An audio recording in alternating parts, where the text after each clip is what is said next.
From White Hat Magazine, I'm Chrisella Herzog, and welcome to Bosses Who Brunch. Here at Bosses Who Brunch, we don't buy into the entrepreneurship myth of overnight success. We cover the challenges, celebrate the successes, and talk about what skills and resources are really needed to start a business. On this episode of Bosses Who Brunch, I sat down with Maxine Turner, founder of Cuisine Unlimited Catering and Special Events. Maxine started Cuisine Unlimited in 1985 as a small deli and catering company in Salt Lake City. And over the years, she's built the company to be a full-service event provider that has served guests at no fewer than 4 Olympic Games. At her offices in Salt Lake City, Maxine talked to me about some of the ups and downs she's faced over the years, as well as her current role representing small businesses at the U.S. Chamber of Commerce in Washington, D.C.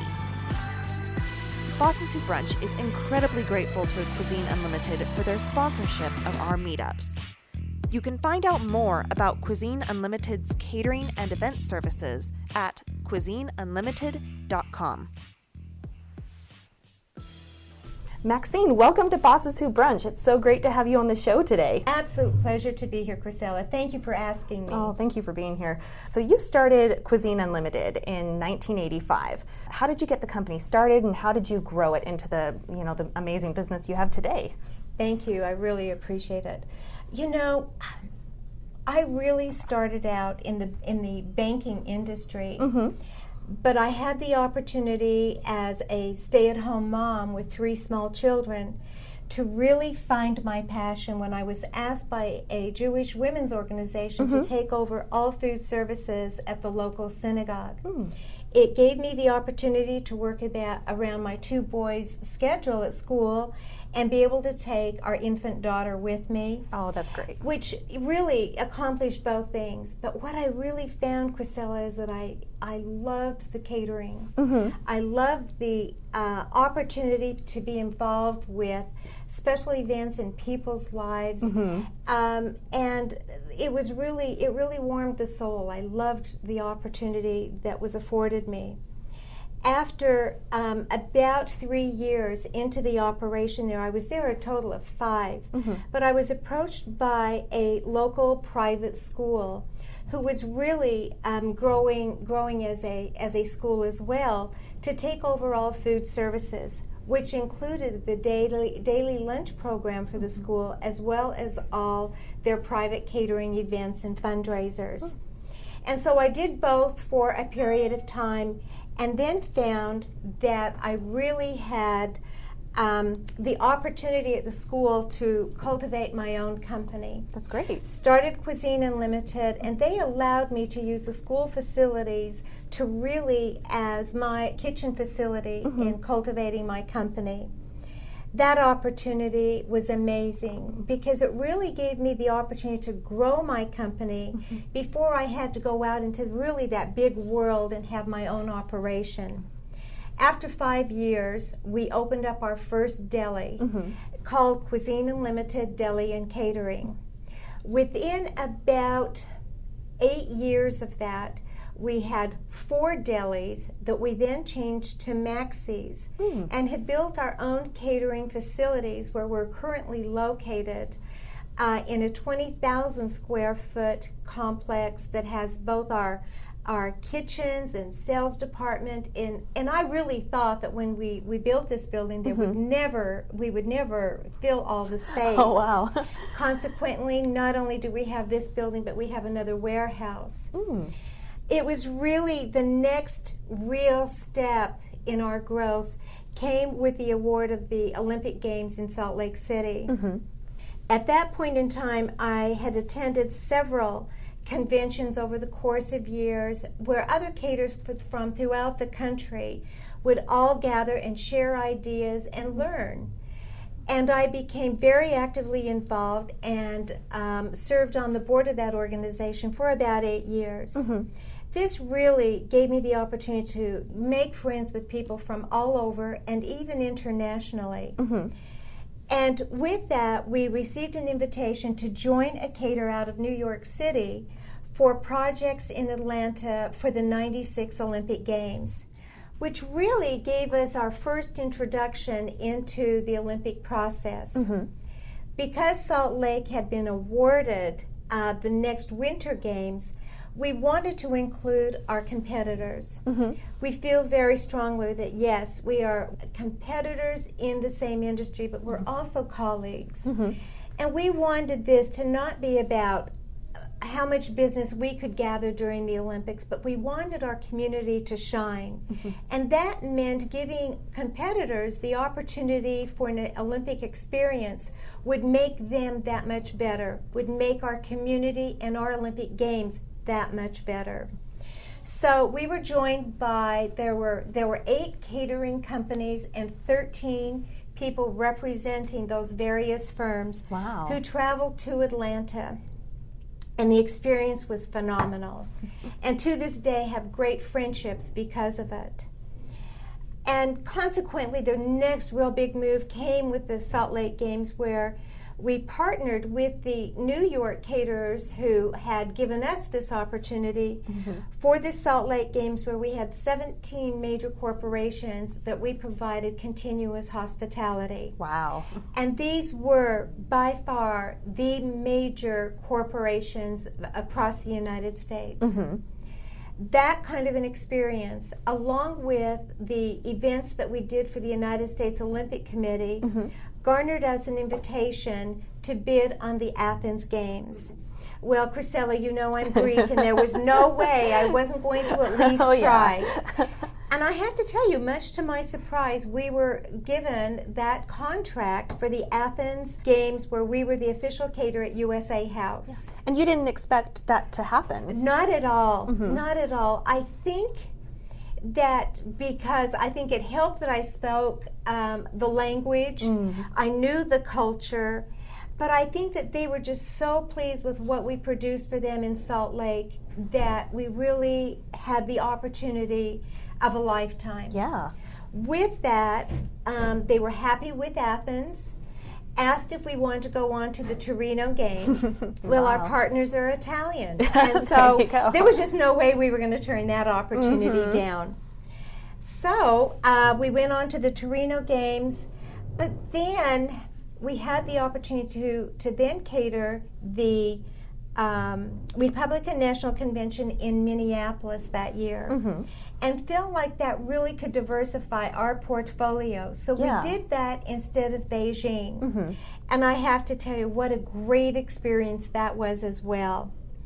Following that, we came back home, and really our focus was on creating more opportunities for us within our community and nationally. And since that time, we have done events all over the country, golf tournaments in Chicago, events at Lincoln Center in New York. Those kind of opportunities came because we were willing to step out of a comfort zone, seize the opportunities, really build relationships that brought those opportunities our way, and not afraid to really step forward out of areas that we had never ventured before. Yeah. It really was at that point in time when our 2 sons came to us. Marv and I, my husband and I, who had now partnered into the business, really wanted to perhaps retire.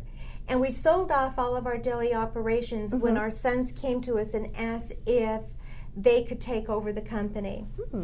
And I have to tell you, I paused and then said no. Oh, wow. Because what I wanted was for my sons to be successful at this. And that meant that they had to learn what I had learned in the first 12 years of running the company. They had to really then catch up to us because I didn't want them to make the same mistakes that I did. The early development of a business, you can survive mistakes. The bigger you become, the bigger the problems can be, the more critical it is to know how to run an operation. And that's what we wanted for them. So we gave them a window of 5 years to learn the entire operation and to know how to run a business. Because, you know, Priscilla, it's not enough to know how to produce the product or to deliver the services that you're committing to. You really have to know the operational side of business. We'll get into that when we talk about regulation, because that becomes even more challenging. People have often asked me, was it easier to start your company back then, or is it easier now? And by far, Priscilla, it's much harder today than it was for me 37 years ago. Wow. Yeah. The Cuisine has grown over the course of the years. We also operate, they are really in-house corporate mass feedings in major corporations. Yeah. We have 3 operations currently. We're adding a 4th. Hopefully we're awarded the contract by the end of the year. Good luck. Thank you. And that has really become a mainstay of the whole operation. So Salt Lake City, like most cities of our size, one cannot be exclusively a high-end caterer and be able to grow the company well. One cannot be the low end and think that you can really feed the soul that gives you the opportunities to do the major events that are really so much fun. We find ourselves in that upper middle section where we're doing those wonderful galas and the top end events, but have paired that with what really creates the ongoing business so that we can maintain a continuous staff. That becomes vitally important because with a business like catering, it's very cyclical. You have your high season, your low seasons, but you have to maintain a staff all year round. And things like being able to have these corporate mass feedings, the contracts that we have at Red Butte Gardens that really encompasses our summer season, paired that with the winter season where we have the holidays and corporations are back into entertaining. Follow that with, again, a low season in January where we have the Sundance Film Festival. All of that tremendously balances out our company so that we can maintain a core of staff. So you've really diversified these events so you have something going on all year long. All year round. And that becomes important to our employees. Keeping them employed and busy all year long. And Absolutely. You wouldn't be able to do that otherwise. So I wanted to talk to you about these partnerships and these relationships that you've built over this time, because you went from being this small company and you started with 2 people, correct? Correct. And you have about 100 employees now, up to 150 soon, possibly? That is true, because with the onset of the contract for the new Eccles Theater, we are the exclusive caterer for not only the events there with 7 amazing venues. We also have concessions for performance days and evening performances. That's great. As well as a Monday through Friday bistro operation that really services the theater. We have a whole core of people who have diligently been working on this for over a year. Wow. So you went from being you're a relatively small company here in Salt Lake, but you've served at least 4 Olympics. I think you mentioned you've been involved with up to 7? We catered at 4 Olympics, but we've been involved with 7. Wow. And this really came about from a program that I created called the U.S. Welcome Pavilion. And that project is really, I have to tell you, it's probably my legacy. Not many people know that the United States is the only country that does not give public funds for either the training or competitions for our athletes. And because of that, USA House is closed to the public. Having been the official caterer in both Athens and Torino, we saw the impact that has, because our American athletes don't have a continuous home that they can really visit nor their families.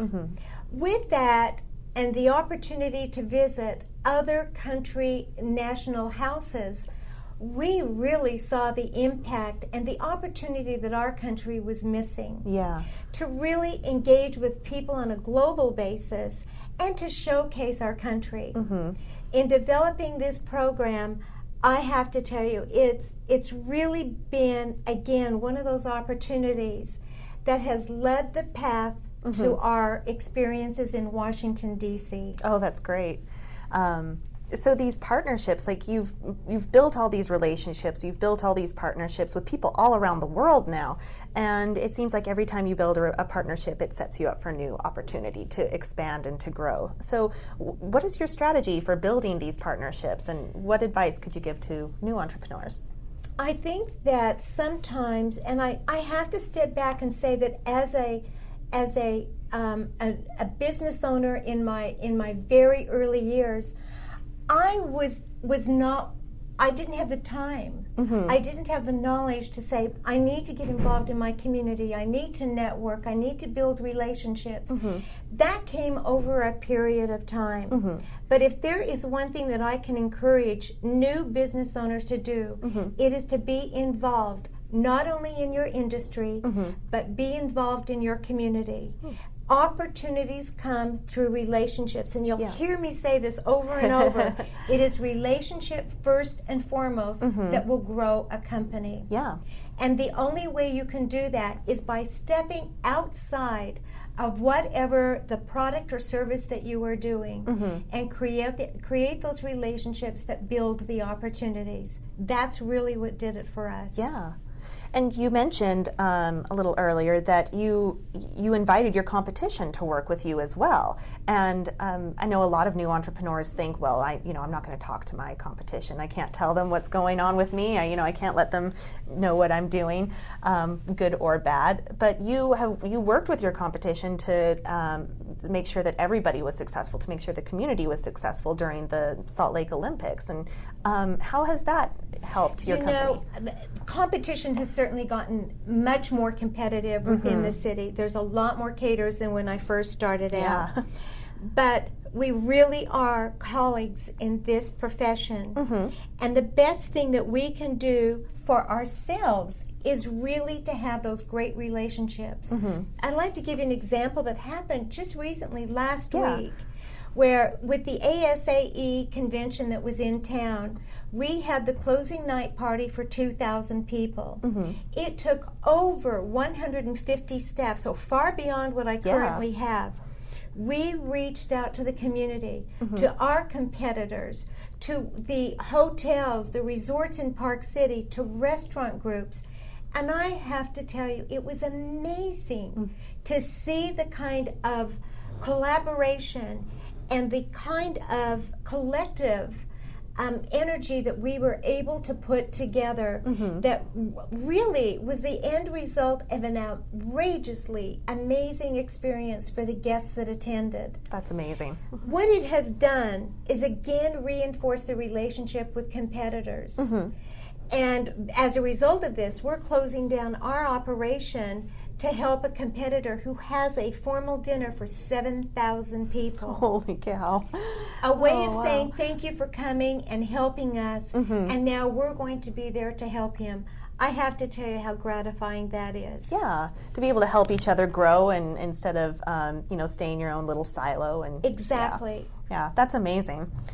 Well, we are going to take a quick break, and when we come back, we're going to talk with Maxine about her role with the U.S. Chamber of Commerce and about some of the regulations she sees coming down the pipeline for new entrepreneurs. So stick with us.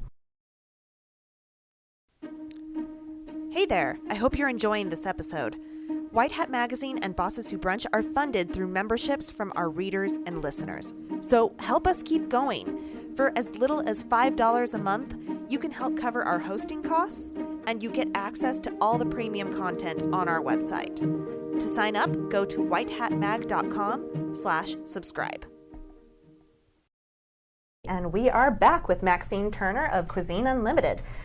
So Maxine, you serve on the Council on Small Business for the U.S. Chamber of Commerce. Tell us what that is and what kind of services they provide for entrepreneurs. Terrific. Thank you so much. And I have to tell you, this is again one of those opportunities where networking, where opportunity to meet new people has really resulted in us taking, again, a giant step with our company. I mentioned the U.S. Welcome Pavilion and our being in Washington, D.C. to introduce this to both the U.S. Chamber, to the State Department, and to the Department of Commerce. Wow.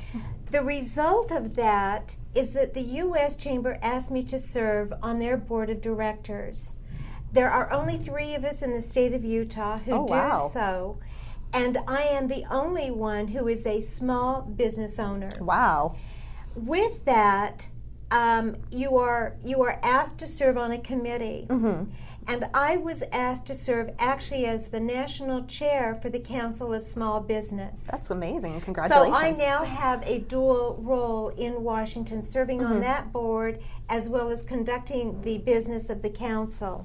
The Council on Small Business is the principal policy committee and action group representing the concerns of small business throughout the country in connection with the U.S. Chamber. Okay. We meet 4 times a year in Washington, D.C.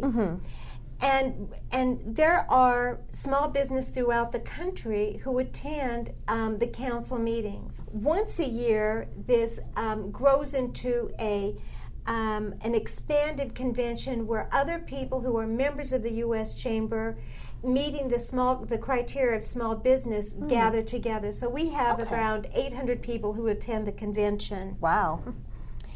This is where we really discuss small business and the issues and what's working or not working coming out of Washington, D.C. We meet with top government officials, we meet with policymakers, and really we are the voice of small business from coast to coast. With that, and very interestingly, Chrisella, is that I have found that one of the issues we have in the Western region is far different than what is experienced in the Southwest region or in on the East Coast. And it gives us an opportunity to really talk about what our issues are and how it is that others see that we can solve those or how we can move forward with them. Interesting. And many times it is what is working, not just always what isn't working. I was able to meet before a congressional delegation dealing with small business issues. Okay. Presently, our platform really concerns both health care, the overtime rule that takes effect in December, the tax relief, which is for small business is so crucial, and the reduction in very complicated and burdensome paperwork requirements that again is being forced upon us through these regulations.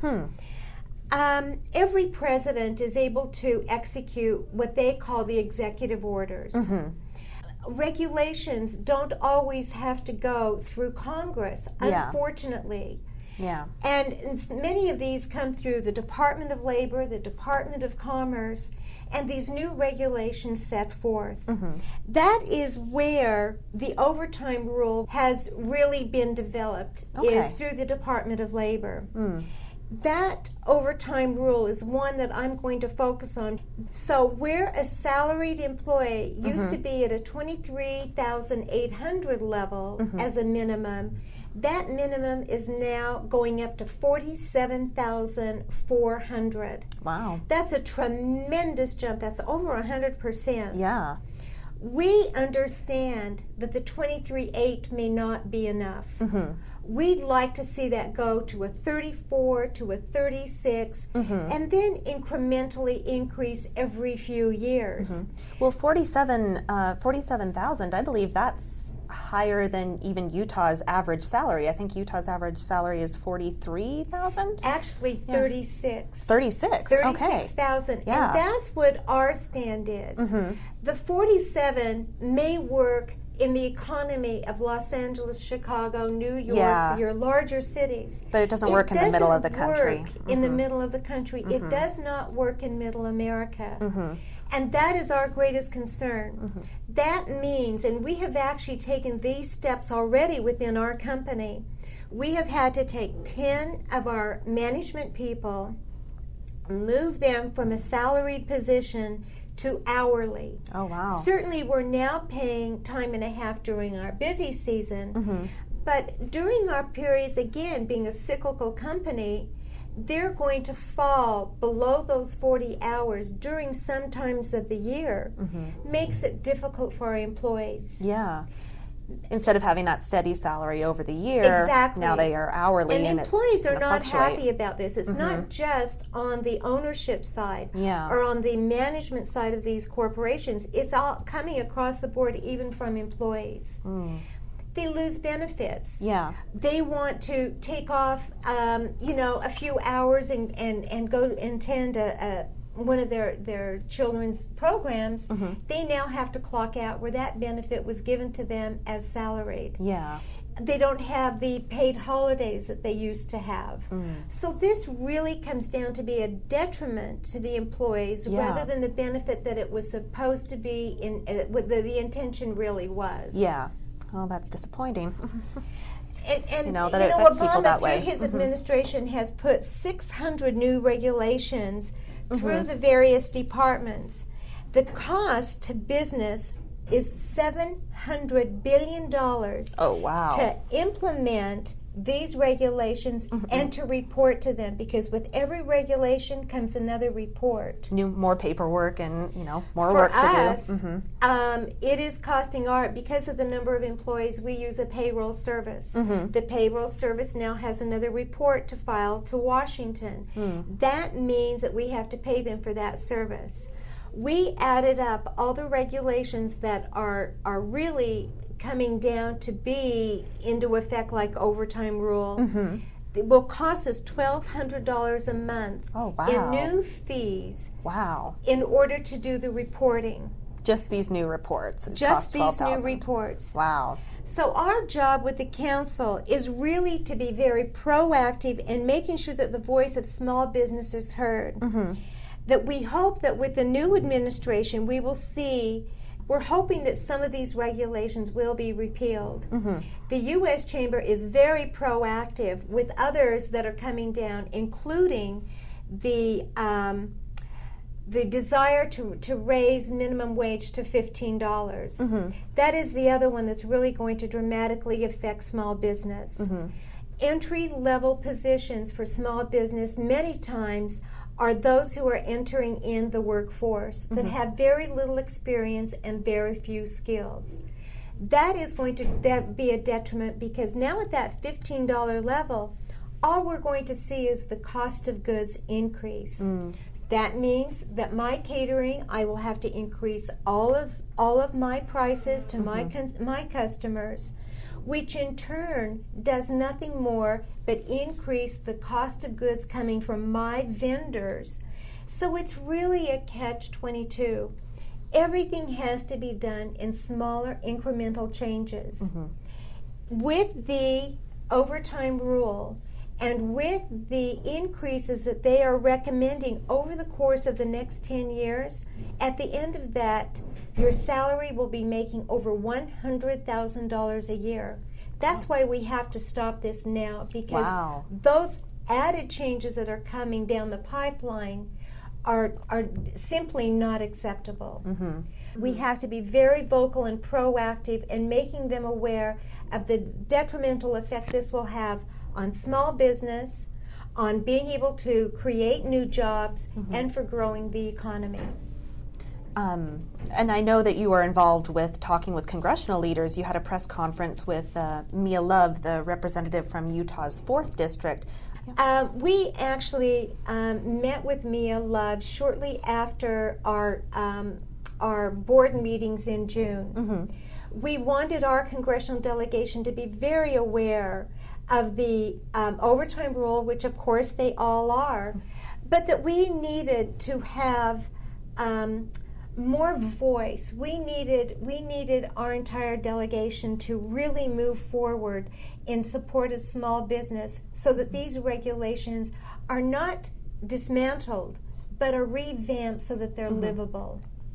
So that they work for both employees and for small business owners. Yeah. Absolutely. That's truly what we need. Yeah. Thank you for, talking to us about all of that today. Was there anything else that you wanted to talk about? I think that people often ask me, especially from across the country, what the business climate is in Salt Lake City. Oh, yeah. And I can tell you this, that we are very fortunate in that we are I think by our conservative nature, we have taken steps, and we have certainly the leadership within our community who sees that the opportunity for small business is great, that we are support the economy of our communities, and are very proactive in making sure that we really have opportunities here, whether it be on the banking side so that we can get loans. Certainly women in business. Utah is cultivating some of the finest small business leaders, and I will tell you that women are on the forefront of that, and I'm so excited about that. That's really exciting. Yeah. I think that you're in the next year you're going to see great strides where there will be more women who will be running for offices here locally. That's great. Which I think gives us again that voice on the Hill that has been so desperately needed. On the tourism side of things, because I'm so involved in all of that, I see a tremendous boost in the Utah economy because of our tourism. Yeah. And with that, it again puts us on that international spotlight. Oh, yeah. And Chrisella, in the heart, I think, of so many in our community, we want to have the Olympic Games back. Do you think that's going to happen?